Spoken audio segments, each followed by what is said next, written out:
This is Keep the Faith Ministry News. I'm Hal Mayer. In a remarkable admission, German Cardinal Reinhard Marx said Saturday that documents that could have contained proof of clergy sexual abuse in the Catholic Church were destroyed or never drawn up. Files that could have documented the terrible deeds and named those responsible were destroyed or not even created, said Marx, the Archbishop of Munich and the president of the German Bishops' Conference. The stipulated procedures and processes for the prosecution offenses were deliberately not complied with, he added, but instead canceled and overridden. Such standard practices will make it clear that it is not transparency which damages the Church, but rather the acts of abuse committed, the lack of transparency, or the ensuing cover-up. Marx's stunning admission came on the third day of a historic Vatican summit focused on combating clergy sexual abuse. The day's theme was transparency, which Marx said could help to tackle abuse of power. A member of Pope Francis' inner circle of advisors, Marx is one of the most powerful men in the Catholic Church.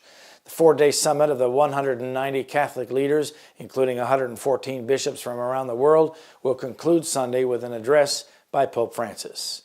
On Thursday, at the beginning of the unprecedented summit, Francis urged the bishops to take concrete measures to combat the clergy's sexual abuse scandal. At a press conference later Saturday, Marx said that the information about destroying files came from a study commissioned by German bishops in 2014. The study was scientific and did not name the particular church leaders or dioceses in Germany that destroyed the files. The study indicates that some documents were manipulated or did not contain what they should have contained, Marx said.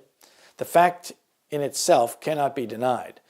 Marx said he doubts the destruction of files related to clergy sexual abuse was limited to one diocese. I assume Germany is not an isolated case. The report commissioned by the German bishops also revealed that at least 3,677 cases of child sex abuse by German clergy occurred between 1946 and 2014.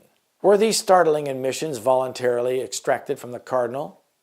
Hardly. The pressure of the news media on the Catholic Church is enormous.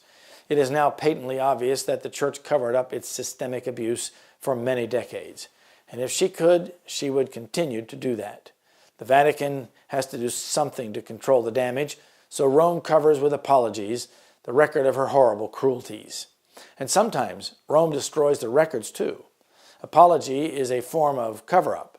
The Bible declares that Rome's systemic abuse is intractable and will not change except for the surface appearance. After all, she is the mother of harlots, according to the Scripture. And the woman was arrayed in purple and in scarlet, and decked with gold and precious stones and pearls, having a golden cup in her hand, full of abominations and filthiness of her fornication, and upon her forehead was a name written, Mystery Babylon the Great, the mother of harlots and abominations of the earth. That's Revelation 17, 4 and 5. This is Keep the Faith Ministry News. Thank you for watching.